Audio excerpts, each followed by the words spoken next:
എല്ലാവർക്കും easy socio YouTube ചാനലിലേക്ക് സ്വാഗതം. എല്ലാവരും ഈ ചാനൽ സബ്സ്ക്രൈബ് ചെയ്യുക. നിങ്ങൾക്ക് ആവശ്യമായ എക്സാം പോയിന്റ് ഓഫ് വ്യൂയിലുള്ള പോയിന്റുകളാണ് നമ്മൾ ഈ ക്ലാസ്സിലൂടെ നിങ്ങൾക്ക് പറഞ്ഞു തരുന്നത്. നമ്മൾ BA സോഷ്യോളജി സെക്കൻഡ് സെമസ്റ്ററിലെ സോഷ്യോളജി ഇൻ ഇന്ത്യ എന്നുള്ളതാണ് ഡിസ്കസ് ചെയ്യുന്നത്. അതിൽ ബ്ലോക്ക് 6 യൂണിറ്റ് 2 അതിലെ പാർട്ട് 1 നമ്മൾ ഒരു വീഡിയോ ചെയ്തിട്ടുണ്ട്. പാർട്ട് 2 എന്ന് പറഞ്ഞാൽ ഫീഡിങ് ദ ബനിയ എന്നുള്ള, അതായത് ഡേവിഡ് ഹാർഡിമാൻ്റെ രണ്ടാമത്തെ ഒരു പുസ്തകമാണ് ഫീഡിങ് ദ ബനിയ. അതിലെന്താണ് പറയുന്നത് എന്നാണ് നമുക്ക് ഈ വീഡിയോയിൽ ഡിസ്കസ് ചെയ്യാനുള്ളത്. ഈ ബനിയ എന്ന് പറഞ്ഞാൽ അത് ആദിവാസികൾക്കിടയിലുള്ള ഒരു വിഭാഗമാണ്. ബനിയ എന്ന വിഭാഗം അവർക്കിടയിൽ താരതമ്യേന ഉയർന്ന ഒരു വിഭാഗം. ഇവർക്ക് പലപ്പോഴും പലിശക്ക് പണം കൊടുക്കും. അങ്ങനെ ഇവരിങ്ങനെ ജോലിയൊന്നും ചെയ്യാതെ ഇവരെ പലിശ പണം കൊണ്ട് ജീവിച്ചു പോവുക. അതുകൊണ്ടാണ് ഇതിന് ഫീഡിങ് ദ ബനിയെ തീറ്റിപ്പോറ്റുക എന്നുള്ളതാണല്ലോ അപ്പോൾ അതിൻ്റെ അർത്ഥം.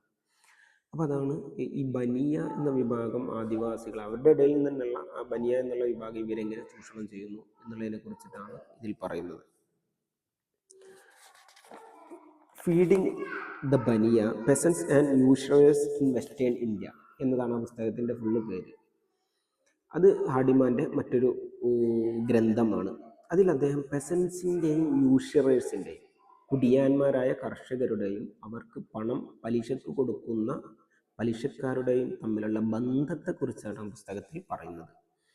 യൂഷറർ എന്ന് പറഞ്ഞാൽ ഒരു കൂട്ടം വ്യക്തികളാണ്. അവരെന്ത് ചെയ്യുന്നു? Lends money at unreasonably high interest of rates, ഉയർന്ന പലിശ നിരക്കിന്. അതായത് കുറഞ്ഞ പലിശ നിരക്കുന്നാവില്ല. നമ്മുടെ നാട്ടിൽ ബാങ്കുകളൊക്കെ മാന്യമായ പലിശ നിരക്ക്, അങ്ങനെയല്ല, ഉയർന്ന പലിശ നിരക്കിന്. അപ്പോൾ ഇവരുടെ പലിശ കിട്ടിയിട്ട് അവർ മുറിയെ പണിയെടുത്ത് വെയിലത്ത് നിന്ന് പണിയെടുത്ത് അതിൽ നിന്നൊക്കെ കിട്ടുന്ന ഈ ലാഭം ഒരു പകുതി മുക്കാലും ഇവർക്ക് തന്നെ കൊടുക്കാനുണ്ടാവുള്ളൂ. അപ്പോൾ ഉയർന്ന പലിശ നിരക്ക് ഏർപ്പെടുത്തി ഇവരെ ചൂഷണം ചെയ്യുകയാണ് ബനിയ എന്നുള്ള വിഭാഗം. പലപ്പോഴും സ്റ്റേറ്റ് സപ്പോർട്ടഡ് യൂഷേഴ്സ്, രാജ്യം ഭരിക്കുന്ന ആളുകൾ, ബ്രിട്ടീഷുകാരായിരുന്ന കാലത്ത് അവരൊക്കെ ഈ ബനിയ വിഭാഗത്തിന് സപ്പോർട്ടായിരുന്നു. അതാണ് വലിയ പ്രശ്നം. കാരണം അപ്പോൾ ഇവർക്കെതിരെ സമരം ചെയ്ത സ്റ്റേറ്റ് അവരെ സംരക്ഷിക്കും. Even with the arrival of institutional credit like banks, ഈ ബാങ്കിനെ പോലത്തെ ഇൻസ്റ്റിറ്റ്യൂഷണലൈസ്ഡ് ആയിട്ട് വ്യവസ്ഥാപിതമായിട്ടുള്ള കടം കൊടുക്കുന്ന സംവിധാനമുള്ള ഇതൊക്കെ ഉണ്ടായിട്ടും ഈ പലിശ കൊടുക്കുന്ന ആളുകൾ ഈ ആദിവാസികളെ ചൂഷണം ചെയ്തുകൊണ്ടേയിരുന്നു. ആദിവാസികൾ അപ്പോഴും ഇവരെയൊക്കെ തന്നെ പണം കടം മേടിച്ചു, ബാങ്കുകളെ ഡിപ്പെൻഡ് ചെയ്തില്ല. അതായിരുന്നു ഇവരുടെ ഇടയിലുള്ള അവസ്ഥ. According to Kosambi, the practice of usury dates back to 6th century in India. Kosambi എന്ന ചരിത്രകാരൻ പറയുന്നത്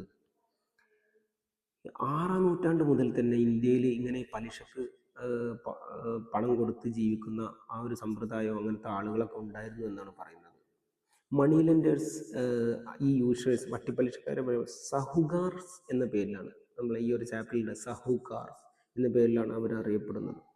സഹുകാർസ് പെസൻസിന്, കർഷകർക്ക് പലപ്പോഴും പണം കടം കൊടുക്കുകയും ഇവർക്ക് ലൈഫ് സ്റ്റെക്ക്, കന്നുകാലികൾ, പിന്നെ കൃഷി സാധനങ്ങളൊക്കെ മേടിക്കാൻ പലപ്പോഴും ഇവരെ കയ്യിൽ പണം ഉണ്ടാവില്ല. നമ്മളെ ഭാഷയിൽ പറഞ്ഞ ക്യാപിറ്റൽ, മൂലധനം ഉണ്ടാവില്ല. അപ്പോൾ അത് പണമില്ലാത്ത സമയത്ത് കന്നുകാലികളൊക്കെ മേടിക്കാൻ ഈ ബനിയാസ് വിഭാഗം ഇവർക്ക് പണം കൊടുക്കും. അപ്പോൾ ആ പണത്തിന് വലിയൊരു തുക ഇവർ പലിശയായിട്ടും മേടിക്കും. ഈ കടം കൊടുക്കുന്ന മണി അത് ഫാമിംഗ് പ്രൊഡ്യൂസ്, ഇവരുടെ കൃഷി ഉൽപ്പന്നങ്ങൾ ആയാൽ ആ ഉൽപ്പന്നങ്ങളായിരിക്കും ഇവർക്ക് ചിലപ്പോൾ, കാരണം കൃഷി ചെയ്ത് കിട്ടുന്ന കാർഷിക ഉൽപ്പന്നങ്ങളൊക്കെ ഇവർക്ക് തിരിച്ചു കൊടുക്കേണ്ടി വരും. ഇവരുടെ ഈ അഗ്രികൾച്ചറൽ പ്രൊഡ്യൂസിൻ്റെ വലിയൊരു കാർഷിക ഉൽപ്പന്നങ്ങളുടെ കിട്ടിയ വിളകൾ, ധാന്യങ്ങൾ, ഇതിൻ്റെ വലിയൊരു വിഭാഗം പലപ്പോഴും ഈ സഹുകാർസ് എന്ന് പറയുന്ന ഈ പലിശക്കാർക്ക് കൊടുക്കേണ്ടതായിട്ടുള്ള ഒരവസ്ഥ ഉണ്ടായിരുന്നു. അങ്ങനെ ഇവർ ചൂഷണം ചെയ്യപ്പെട്ടിരുന്നു. ബനിയ യൂഷറേഴ്സ് ഗുജറാത്തിലും രാജസ്ഥാനിലൊക്കെ പലപ്പോഴും ഈ പലിശക്ക് പണം കൊടുക്കുന്ന ഈ ഒരു ഏർപ്പാട് അതിനെ കൺട്രോൾ ചെയ്തിരുന്നത് ബനിയായിരുന്നു. അപ്പോൾ ബനിയൻ്റെ നേതൃത്വത്തിലായിരുന്നു ഈ പലിശപ്പണം ഇങ്ങനെ ഇവർക്ക് കടം കൊടുത്തിരുന്നത്. പിന്നെ അപ്പോൾ ഗുജറാത്തിലും രാജസ്ഥാനിലായിരുന്നു തുടങ്ങിയത്. പിന്നെ ഇത് പതുക്കെ മഹാരാഷ്ട്രയിലേക്കും 17ാം നൂറ്റാണ്ടായപ്പോഴേക്കും മഹാരാഷ്ട്രയിലേക്കൊക്കെ ഈ ഒരു വിഭാഗം വ്യാപിച്ചു. ബനിയെ സംബന്ധിച്ചിടത്തോളം ഈ അവരുടെ ഒരു ബിസിനസ് മാറ്റർ ആയിരുന്നു ഈ പലിശ കടം കൊടുക്കുക എന്നുള്ളത്. അതായത് അത് അങ്ങനെ കൊടുത്തിട്ടായിരുന്നു ഇവരുടെ ഉപജീവനം മുന്നോട്ട് കൊണ്ടുപോയിരുന്നത്. ഇവരുടെ എല്ലാ മെയിൽ മെമ്പേഴ്സും ഇതിനു വേണ്ടി ട്രെയിൻ ചെയ്യപ്പെട്ടിരുന്നു, ഇങ്ങനെ ഈ രീതിയിലുള്ള ഒരു ബിസിനസ്സിന് വേണ്ടിയിട്ട്. അപ്പോൾ അവരിൽ ഒരു ആൺകുട്ടി, ഒരു പിതാവിന് ഒരു കുട്ടി ജനിച്ചു, ആ കുട്ടീനെയും ഈ ഒരു രീതിയിലേക്ക് നമ്മളിങ്ങനെയൊക്കെ ജീവിക്കണം, പലിശ കടം കൊടുത്ത് ജീവിക്കണം. അപ്പോൾ അത് അവരവരുടെ താവഴിയായി പരമ്പരാഗതമായിട്ട് പ്രപിതാക്കന്മാർ അങ്ങനെ അത് തുടർന്നു പോന്നിരുന്നു. ബനിയ പലപ്പോഴും എൻഷുർഡ് സോഷ്യൽ സെപ്പറേഷൻ, മറ്റുള്ളവരിൽ നിന്ന് എപ്പോഴും അകന്നു നിന്നു. അപ്പോൾ ഇവർ മറ്റുള്ളവരോട് മിങ്കിൾ ചെയ്യൂല, അതായത് ഇന്റർ ഡൈനിങ്, ഒന്നിച്ച് ഭക്ഷണം കഴിക്കൂല, ഇൻവോൾവ്മെന്റ് ഉണ്ടാവില്ല, ഒരു ഉത്സവം വരുമ്പോൾ എല്ലാവരും കൂടി ഒന്നിച്ച് ആഘോഷിക്കൂല. അപ്പോൾ കാരണം മറ്റുള്ളവരിൽ നിന്നൊക്കെ മാറി നിന്ന് ഇവരിങ്ങനെ ഒരു സമൂഹത്തിൽ അവരുടെ ഇടയിൽ ഒരു എലൈറ്റായി, ഒരു ഉപരിവർഗമായി, ഒരു വലിയ വിഭാഗമായിട്ട് അങ്ങനെ നിൽക്കും. അതായിരുന്നു ഈ ബനിയാസ് ചെയ്തിരുന്നത്. അവരുടെ ഇടയിലുള്ള ഒരു പ്രധാനപ്പെട്ട അപ്പം മതസങ്കല്പം എന്തായിരുന്നു ഈ ബനിയൻ്റെ? അവർ ജൈനിസ് ആയിരുന്നു, പിന്നെ വല്ലഭാചാര്യ വൈഷ്ണവിസ് ആയിരുന്നു ഇവരുടെ ഇടയിൽ ഉണ്ടായിരുന്നത്. ഈ രണ്ട് വിശ്വാസധാരകൾ ഇവരെ സപ്പോർട്ട് ചെയ്തു. അപ്പോൾ ഈ വിശ്വാസധാരയിൽ ഇവർ ചെയ്യുന്നതിന് എതിർത്തില്ല, അവർ ചെയ്യുന്നത് ഒരു നല്ല കാര്യമായിട്ട് അവതരിപ്പിച്ചു. ഈ പലിശക്ക് കൊടുക്കുന്നതൊക്കെ ഇവരെ സഹായിക്കുന്നതായിട്ട്, നമ്മൾ നേരത്തെ പറഞ്ഞ പോലെ ചരിത്രവും ഇങ്ങനത്തെ ഒക്കെ നോക്കിക്കാണുന്ന ആളുകൾക്കനുസരിച്ചല്ല ഉണ്ടാവുക. അപ്പോൾ ഇവർ പലിശക്ക് കടം കൊടുക്കും, ഈ ചൂഷണമൊന്നും അവർ എതിർത്തില്ല. അപ്പം അങ്ങനെ ഒരു സപ്പോർട്ടും കൂടി, വിശ്വാസത്തിൻ്റെ ഭാഗത്തുനിന്നും കൂടി ഒരു സപ്പോർട്ട് ഇവർക്ക് കിട്ടി. അങ്ങനെ ബ്രിട്ടീഷുകാർ കാലഘട്ടമായപ്പോൾ, നമ്മൾ പറഞ്ഞു 6-ാം നൂറ്റാണ്ട് മുതൽ തന്നെ തുടങ്ങിയിട്ടുണ്ട് ഇവരിങ്ങനെ ഈ ഒരു പലിശക്ക് പണം കൊടുക്കുന്ന പരിപാടി 6-ാം നൂറ്റാണ്ട് മുതൽ തുടങ്ങിയിട്ടുണ്ട്. ബ്രിട്ടീഷുകാരുടെ കാലത്തെത്തിയപ്പോൾ അവരും ഇവരെ സപ്പോർട്ട് ചെയ്തു. Banias or Sahukars was intermediary between the British and Adivasi. ബ്രിട്ടീഷുകാർക്കും ആദിവാസികൾക്കും ഇടയിലുള്ള ഒരു മധ്യവർത്തിയായിട്ട് പലപ്പോഴും ഈ ബനിയാസും സഹുകാർസ് എന്ന് പറയുന്ന ഇവർ തന്നെയാണ്, ബനിയാസ് തന്നെയാണ് സഹുകാർസ്, പലിശക്ക് പണം കൊടുക്കുന്നത്. അവരുടെ ഇടയിൽ ഒരു മധ്യവർത്തിയായിട്ട്, അപ്പോൾ ബ്രിട്ടീഷുകാരായിട്ട് കണക്ട് ചെയ്യുന്ന എന്തെങ്കിലും സംഭവം ഉണ്ടെങ്കിൽ ഇവരായിരിക്കും അതിൻ്റെ മധ്യവർത്തിയായിട്ട് ബ്രിട്ടീഷുകാർക്ക് നികുതി കളക്ട് ചെയ്ത് കൊടുക്കുക. ഇങ്ങനത്തെ കാര്യങ്ങളൊക്കെ ബനിയാസ് അവിടുത്തെ ആദിവാസികളിൽ നിന്ന് കളക്ട് ചെയ്ത് ബ്രിട്ടീഷുകാർക്ക് കൊടുക്കും. Banias adapted their lending practice through the pre colonial, colonial, post colonial rule. ഇവർ പുറത്ത് ഭരണം ഇങ്ങനെ മാറി മാറി വരുമ്പോഴും, ബ്രിട്ടീഷുകാരുടെ മുമ്പ് അന്നത്തെ ചില നാട്ടുരാജാക്കന്മാരും മുഗളന്മാരോ അല്ലെങ്കിൽ ഡൽഹി സുൽത്താന്മാർ ഇവരൊക്കെ ഭരിച്ചിരുന്ന കാലം, അതിനുശേഷം ബ്രിട്ടീഷുകാർ വന്നു, പിന്നെ ബ്രിട്ടീഷുകാർ, പക്ഷെ അപ്പോഴൊക്കെ ഭരണം പുറത്തൊക്കെ മാറിയാലും ഇവർ അവരോട്ടൊക്കെ അഡാപ്റ്റ് ചെയ്തു. അപ്പോൾ പുറത്തുള്ള ഭരിക്കുന്ന ആളുകളുമായിട്ട് ഇവരെ കണക്ട് ചെയ്യുന്ന ഒരു കണ്ണിയായിട്ട് ബനിയാസ് മാറി. The പെസൻസ് preferred Baniyas over the banks. പെസൻസ് എപ്പോഴും ബനിയാസിൻ്റെ അടുത്തൊക്കെയാണ് പോകുള്ളൂ, ബാങ്കിലേക്ക് പോകില്ല. പണം മേടിക്കാൻ എപ്പോഴും ഇവരെയാണ് സമീപിക്കുകയും ചെയ്തിട്ടുള്ളൂ. അത് ഇവരോടുള്ള പേടി കൊണ്ടായിരിക്കാം, അതല്ലെങ്കിൽ ഇനി അങ്ങനെ ചെയ്യുമ്പോൾ ഇവർ എന്തെങ്കിലും മർദ്ദനോ അങ്ങനെയൊക്കെയുള്ള മുറകൾ സ്വീകരിക്കുന്നത് കൊണ്ടായിരിക്കാം പലപ്പോഴും ബാങ്കിനെ സമീപിച്ചില്ല. ബനിയ ഫാമിലി വുലൻ ദർ ക്രെഡിറ്റ്. ഈ ക്രെഡിറ്റ് കൊടുക്കുന്ന ബനിയ ഫാമിലി, കടം കൊടുക്കുന്ന ആളുകൾ ആർക്കാണ് കൊടുത്തത് അവരുടെ ഒരു പ്രൊട്ടക്ടർ ആയിരുന്നു. അപ്പോൾ ഈ പെസൻസിന് പിന്നെ എന്തെങ്കിലും പ്രശ്നങ്ങൾ വരുമ്പോൾ ഇവരിറങ്ങും, ബനിയാസ് ഇറങ്ങും. അപ്പോൾ അതുകൊണ്ട് തന്നെ ബനിയാസിൻ്റെ അടുത്ത് തന്നെ ഇവരെപ്പോഴും കടം ചോദിച്ചു പോയി.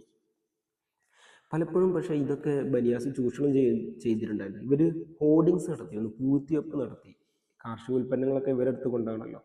അപ്പോൾ ഇവർ വേണ്ട സമയത്ത് പിന്നെ ഇവർക്ക് ഡിസ്ട്രിബ്യൂട്ട് ചെയ്യാതെ പലപ്പോഴും എന്ത് ചെയ്തു, പൂഴ്ത്തിവെച്ചു. അപ്പോൾ കൃഷിയിൽ നിന്ന് കിട്ടുന്ന കാർഷിക ഉൽപ്പന്നങ്ങളും വിളകളൊക്കെ പൂഴ്ത്തി വെച്ചാൽ എന്താ സംഭവിക്കുക? അവിടെ ഫാമിലി സംഭവിക്കും, ക്ഷാമം സംഭവിക്കും, പട്ടിണി ഉണ്ടാവും. പട്ടിണി ഉണ്ടാവുന്ന സമയത്ത് ഇവർ എന്ത് ചെയ്യും, ഇവരെ ഒരു ചാരിറ്റി മോഡൽ, സഹായിക്കുക എന്നുള്ള മോഡൽ ഇവർക്ക് ഇങ്ങനെ പൂഴ്ത്തി വെച്ച സാധനങ്ങൾ എടുത്ത് കൊടുക്കുക. അപ്പം ഈ ആദിവാസികളുടെ പാവപ്പെട്ട കുടിയാന്മാരായ കർഷകരായ ആദിവാസികൾക്കിടയിൽ ഇവരെ സംബന്ധിച്ച് വലിയൊരു മതിപ്പ് വരും. അപ്പോൾ ആ മതിപ്പ് ഉപയോഗപ്പെടുത്തി വീണ്ടും ഇവർ ഈ ചൂഷണം ഇങ്ങനെ തുടരും. ഇതായിരുന്നു അവർക്കിടയിൽ സംഭവിച്ചിരുന്നത്. പലപ്പോഴും ചിലപ്പോഴൊക്കെ ഇത് തിരിച്ചറിഞ്ഞിട്ട് ബനിയാസിന് എതിരെ ചെറുത്തുനിൽപ്പും ഇതൊക്കെ വിപ്ലവങ്ങളൊക്കെ ഉണ്ടായിട്ടുണ്ട്. ഡെക്കാനിൽ വിപ്ലവങ്ങൾ ഉണ്ടായിട്ടുണ്ട്.